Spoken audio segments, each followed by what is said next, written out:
Good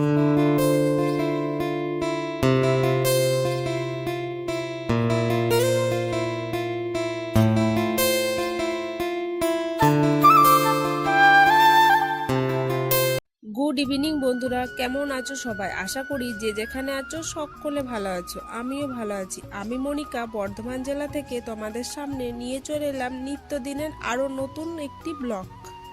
প্রতিদিন আমি তোমাদের সাথে সকাল থেকে সন্ধে পর্যন্ত কি করি সেই ব্লগটা শেয়ার করি, কিন্তু আজকে আমি ব্লগটি সন্ধে 6টা থেকে শুরু করছি।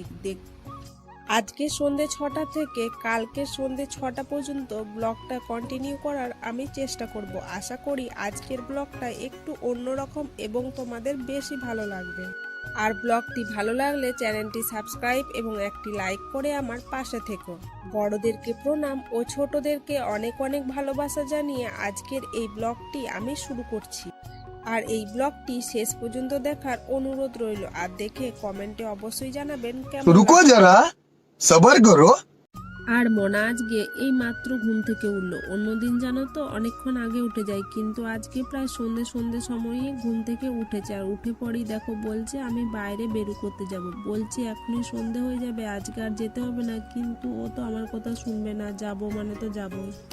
সেই জন্য ওকে ঘুম থেকে উঠে গেছিল, দিয়ে একটু জল খাইয়ে দিয়েছি, মুখে হাতে জল দিয়ে দিয়েছি, দিয়ে দেখো জামা পরিয়ে দিচ্ছি। মোনাকে জামা প্যান্টটা পরিয়ে দিয়েছিলাম, তারপরে বললাম যাও একবার ঠাকুমাদের ঘরে বসাবা, কিন্তু দেখো ও যায়নি। খাটের এক পাশে রেগে শুয়ে আছে, বলছে আমাকে আজকে বেরু করতে নিয়ে যেতেই হবে। আসলে কি বলতো, ঘরের ভেতরে না অন্ধকার লাগছে, কিন্তু বাইরেটা দেখো এখনো পরিষ্কার। মোনা তো জানলা দিকে দেখতে পাচ্ছে যে বাইরে এখনো অন্ধকার হয়নি, ওই জন্য জানো তো বায়নাটা আরো বেশি করছে।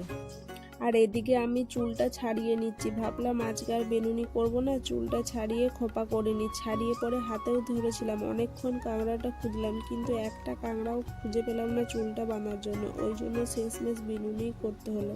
অন্য সময় জানো তো হাতের কাছেই থাকে, কিন্তু যখন দরকার হয় জিনিসটা তখনই ওই জিনিসটাই পাওয়া যায় না। দেখবে এটাই হয়। মা মেয়ে রেডি হয়ে বেরিয়ে পড়লাম একটু বাইরে। বেশিক্ষণ থাকবো না, একটু পরেই চলে যাব। কিছুক্ষণ বাইরে থেকে আমি ঘরে চলে এসেছি। তারপর সন্দেশ আনা ছিল, ওই একটা সন্দেশ খেয়েই আমি একটু জল খেয়ে নেবো। আর জানো তো আমি রান্নাঘরেই খাচ্ছি দাঁড়িয়ে দাঁড়িয়ে। কারণ কি বলতো, মনার জন্য। এখনই বাইরে গেলে মনা তো খাবে না, নেওয়ার জন্য জেদ করবে, আর দেবো গোটা ঘর করে দেবে, আবার মুছতে হবে, আর মিষ্টি জিনিস ফেললেই পিমড়ি লাগবে। আর এখন মোনাকে আমি দুধ খাওয়াবো, ওই জন্য দেখো গ্লাসে করে দুধটা নিয়ে নিচ্ছি। একটু গরম ছিল, জুড়িয়ে যাবে, তারপরে খাওয়াবো। নাকে দুধ খাওয়ানো হয়ে গেছে। ও দাদু ঠাকুমা বসে বসে টিভি দেখছে, ওখানেই বসে রয়েছে। আর আমি এদিকে একটা আলু ছুলে নিচ্ছি, ওই মোনার ভাত চাপাবো, তো আলু সেদ্ধ করতে দেবো। আর এদিকে দেখো মোনা আমার পাশেই চলে রয়েছে। আর ওর হাতে একটা পার্স দেখছো, ওই পার্সের ভেতরে জানো তো 60 টাকা আছে, একটা 50 টাকার নোট, একটা 10 টাকার নোট। ওই জন্যই ও না পার্সটা কাউকে দিচ্ছে না, আর নিজের কাজ ছাড়া করছে না। ভাবছে যদি কেউ নিয়ে নেয়, যেন কত কিছু পেয়ে গেছে। আর ও যেন তো খুব খুশি ওটা নিয়ে। এদিকে দেখো আমি বাটি করে চালটা ভিজিয়ে রেখেছিলাম, সেই চালটাই বার কয়েকবার ধুয়ে নিচ্ছি। তারপরে প্রেসার কুকারে করে মনার জন্য আলু সেদ্ধ ভাত করব। প্রথমে জানো তো মনাকে বলছিলাম আজকে রুটি করে দিই, অনেকদিন রুটি খাও নাই তো রুটি খাও, কিন্তু ও বলছে আমি রুটি খাবো না, ভাত খাবো। তাই আমি প্রেসার কুকারে করে ভাতটা চাপিয়ে দিলাম। আর গ্যাসে চাপালাম না, গ্যাসটা আবার মুছতে হবে, ইন্ডাকশানে চাপিয়ে দিলাম। ওই জন্য ইন্ডাকশানটা একটু মুছে দিলেই হয়ে যাবে।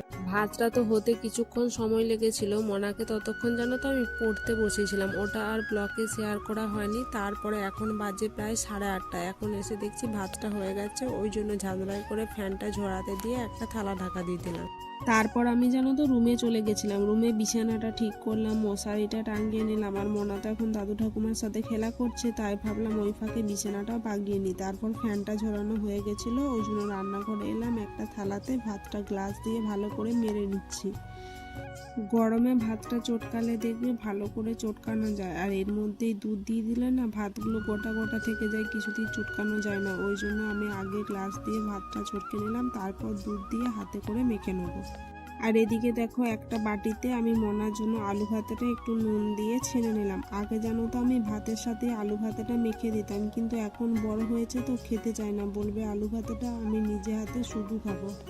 আর ওই আলু সেদ্ধটার সাথে দেখো আমি 1 চামচ কলাই গুঁড়ো দিলাম, তাহলে খেতে একটু টেস্টি হবে। আর মোনা জানো তো কলাই গুঁড়ো দিয়ে খেতে ভালোবাসে, ওই জন্য আমি আলু ভাতের সাথেই দিয়ে দিলাম। এরপর আমি মনাকে খাবারটা খাইয়ে দিয়েছি। তারপর দেখো আমি খেতে বসে গেছি। এদিকে 2টি ভাত ছিল হাঁড়িতে, ওগুলো আবার পান্তা ভাত থেকে যাবে, ওই জন্য ভাবলাম খেয়ে নিই। আর ওইদিকে দেখো থালাতে আমি মুড়ি নিয়েছি। বাড়ির কিন্তু এখনো সবাই খায়নি, শুধু শ্বশুরমশাই আগে খেয়েছেন, তারপর আমি খাচ্ছি। আমি আগে কেন খেয়ে নিচ্ছি বলো তো, এরপর বাসন মাজা আরও যে কাজগুলো আছে সেগুলো করতে করতে এমনি দেরি হয়ে যাবে। তারপর মনার তো ঘুম চলে এলে কাঁদবে, ওই জন্য আমি আগে খেয়ে নিচ্ছি। আমার খাওয়া কমপ্লিট হয়ে গেছে। এরপর আমি বাসনগুলো ভালো করে বাগিয়ে নিয়ে নিচ্ছি। তারপর আমি চলে যাব একেবারে বেসিনে। এদিকে দেখো বেসিনে এর মধ্যে কত বাসন জড়ো হয়ে গেছে। আসলে হেসেলের বাসন তো থাকেই, একবার করে মনে হয় যেন তো বাসন ধোয়া আর শেষ হয় না। আর যেন তো মনে না সকাল ওই 6টা 5:30টার সময় করে উঠে যায়, তারপরে ওকে আবার ঘুম পাড়াতে হয়। ওই জন্য সকালের বেশি বাসন থাকলে ধুতে আর করতে, ঘরের কাজ করতে না অনেকটা সময় চলে যায়। ওই জন্য আমি রাতেই বাসনটা ধুয়ে রাখি, তাহলে অনেকটা কাজ কমে থাকে। আর দেখো প্রেসার কুকারটাও ধুয়ে নিয়েছি। মনার ভাত করেছিলাম প্রেসার কুকারটাই করে, তাহলে সকালে আর ধুতে হবে না। সকালে তাড়াতাড়ি উঠতে না একদম মন যায় না, মনে হয় রাতের কাজগুলো বাগিয়ে একটু দেরি করে শোবো, তাহলে সকালে একটু দেরি করে ওঠা যাবে, মানে 6:30 7টা নাগাদ উঠলেও কিছু দেরি হবে না। আর এদিকে যে হাঁড়িটা মানছি দেখছো, হাঁড়িটাতে একটু দুধ ছিল, ওটাই বাটি করে ঢেলে পর ঢাকা দিয়ে দিলাম। তারপর দুধের হাঁড়িটা মেজে নিচ্ছি। এটা কিন্তু ভাতের হাঁড়ি নয়, সকালে তো গয়লা কাকু দুধ দিতে আসবে, ওই জন্য আগেই দুধের হাঁড়িটা মেজে নিচ্ছি, তাহলে সকালে নিতে পাবো দুধটা এই হাঁড়িটাতে। বাসনগুলো সব মেজে আমার পরিষ্কার করে ধোয়া হয়ে গেছে। তারপর একেবারে বাসনের ছাকাতে ভালো করে সাজিয়ে রেখে দিচ্ছি। রাতে এই বাসনগুলো মেজে থাকলে জানো তো আমি রাতে নিশ্চিন্তে ঘুমোতে পারি, তাছাড়া জানো তো আমার রাতে নিশ্চিন্তে ঘুমটাও হয় না, মনে হয় উঠতে হবে, বাসন আছে এত। দেখো বন্ধু, আজ দেখে বন্ধু কখন ঘুমবে।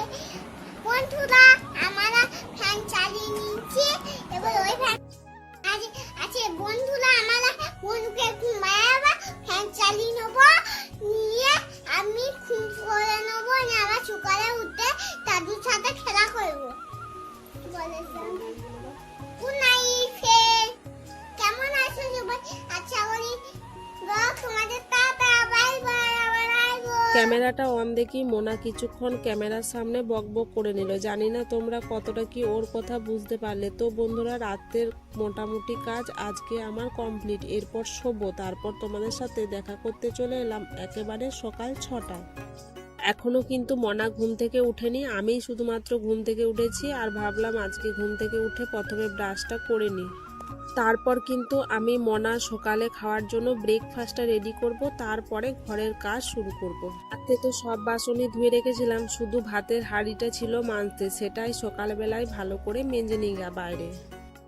তো বন্ধুরা আমার আজকের বাসি কাজ সব কমপ্লিট হয়ে গেছে, ঘর মোছা, ঘর ঝাড় দেওয়া, হাঁড়ি ধোয়া। এরপর দেখো মুড়ি বেড়ে নিয়েছি। আর আজকে মুড়ি খেতে ঘুগনি করেছিলাম। মনা জানো তো কিছুদিন ধরেই বলছিল ঘুগনি খাবো, তাই ওর জন্য আগে ঝাল ছাড়া তুলে নিয়েছি।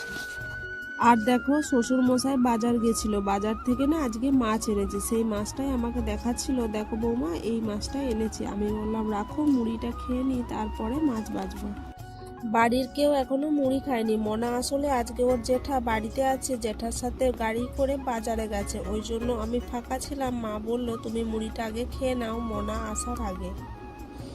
আমার মুড়ি খাওয়া হয়ে যাওয়ার পর জানো তো মাছগুলো এনেছিল, মাছগুলো বেছে রাখতে গিয়েছিলাম। আজকে তো মাছগুলো রান্না হবে না, বাড়িতে নিরামিষ হচ্ছে, তাই দেখো এদিকে আমি আবার রান্নাঘরে চলে এসেছি মাছগুলো ফ্রিজে রেখে দিয়ে। প্রেসার কুকারে করে ডালটা সেদ্ধ করে নিয়েছিলাম, তারপরে ছকে দিয়েছি। আর এদিকে ভাতের জলটা গরম করতে দিয়েছিলাম, জলটা ফুটে গেছে, তাই চালগুলো ভালো করে ধুয়ে ভাতের হাঁড়িতে চালে ডালে করে দিলাম। আর এদিকে দেখো মনার জন্য বাটিতে ডালটা কিছুটা তুলে রাখছি, তারপরে লঙ্কা দেবো বাড়ির সবার জন্য। ডালের মধ্যেই জানো তো 2টো কাঁচা লঙ্কা সেদ্ধ করতে দিয়েছিলাম, ওটাই ডাবুই করে তুলে নিয়ে মেরে দিলাম, তাহলে ঝাল হয়ে যাবে। আর মনা তো অত ঝাল খেতে পারবে না, ওই জন্যই কিন্তু ওর জন্য তুলে রেখেছি। ডালটা হয়ে গেছে, ওই জন্য আমি কড়াই থেকে একটা বাটিতে ঢেলে নিচ্ছি। এরপর ওই কড়াইটা একবার জল বুলিয়ে নেব, তারপরে ওই কড়াইয়ে দিয়ে দেখো আমি পোস্ত চাপিয়ে দিচ্ছি। আলুগুলো কিছুক্ষণ তেলের উপর নেড়ে নেবো, তারপরে ঢাকা দিয়ে দেবো সেদ্ধ হওয়ার জন্য। আর একদিকে বেসিনে শাশুড়ি মা দেখো মুড়ি খাওয়ার যে বাসনগুলো হয়েছিল সেগুলো ধুয়ে নিচ্ছে। আজকে অনেকগুলো বাসন জড়ো হয়ে গেছিল আর আমি রান্না বান্না কমপ্লিট করে সব বাসন ধুয়ে গ্যাস মুছে নিয়েছি। আর এখনো মোনাকে খাওয়ানোর সময় হয়নি, তাই ভাবলাম বোতলগুলো একটু নোংরা হয়েছে, সাবান গুঁড়ি আর পেপার ছিঁড়ে ভরে দিই। দুদিন ধরেই ভাবছি বোতলগুলো পরিষ্কার করব, কিন্তু সময়ের জন্য আর হয়ে উঠছে না। আজকে একটু সময় হাতে পেয়েই গেছি, তাই ভাবলাম একবারে ভরেই দিই। ভাবতে ভাবতে দিনই চলে যাচ্ছে। তাছাড়া যেদিনে আমি ভয়েসটা দিচ্ছি জানি না কেমন শুনতে লাগবে এটা। আমার জানো তো প্রচণ্ড ঠান্ডা লেগেছে, ভয়েস দিতে অসুবিধা হচ্ছে, কিন্তু কালকে ব্লগটা পোস্ট করতে হবে বলেই আমি ভয়েসটা দিচ্ছি, একটু তোমরা ম্যানেজ করে নিও। আর জানো তো এই প্ল্যাটফর্মে আমি একদম নতুন, এখনো পর্যন্ত আমার ভয়েস দিতে একটু অসুবিধা হয়, মানে তাড়াতাড়ি কথা বলতে আটকে যায়, কিন্তু আমি চেষ্টা করি আমার বেস্টটাই দেওয়ার। তো বন্ধুরা, যদি কিছু বলার মধ্যে আমার ভুল হয়ে থাকে তাহলে ক্ষমা করে দিও। মা খেয়ে নিয়েছি, মা খেয়ে নিয়েছে, মা খায় না, জল নিয়ে আমরা কিনবো যে একটা বোতল জল নিয়ে নিয়েছি। ফের কেমন আছো সবাই? আচ্ছা করি, টাটা, বাই বাই, আবার আইবো গুন্ডিং গাঙ্গে। মোনা তো তোমাদেরকে বাই বাই দিয়ে দিচ্ছে, কিন্তু বাই বাই নয়, এখন হলো দুপুরবেলা, মোনাকে ঘুম পাড়াবো আমি। তারপর চলে এলাম তোমাদের সাথে একদম বিকালবেলায় বেরিয়েছিলাম 50 টাকা নিয়ে। শ্যাম্পু শেষ হয়ে গেছে, দোকানে যাচ্ছিলাম শ্যাম্পু নিতে। মোনা হাতে টাকাটা দেখি ও আগে নিয়ে নিল, আর দেখো আমার আগে ওই চলে যাচ্ছে দোকানে। কিন্তু জানো তো কিছুটা গিয়ে পরেই দেখি দোকানটা বন্ধ হয়ে গেছে আর জলও নামিয়ে দিয়েছে। সেই জন্য জানো তো আবার দৌড়ে দৌড়ে বাড়ি চলে এলাম। মোনা দেখো জল পড়ছে বলে দৌড়ে দৌড়ে ঘরে চলে যাচ্ছে। তো গেলাম, দোকানটা বন্ধ, পেলাম না তো কি করব, কালকে আবার যাব সকাল। তো বন্ধুরা, মোনাকে দুধ খাইয়ে দিয়েছি, তারপর দেখো পড়তে বসিয়ে দিয়েছি। আর এখন 6টা বেজেও গেছে। ব্লগটি আমি এখানেই শেষ করছি। আশা করছি আজকের ব্লগটি তোমাদের ভালো লেগেছে।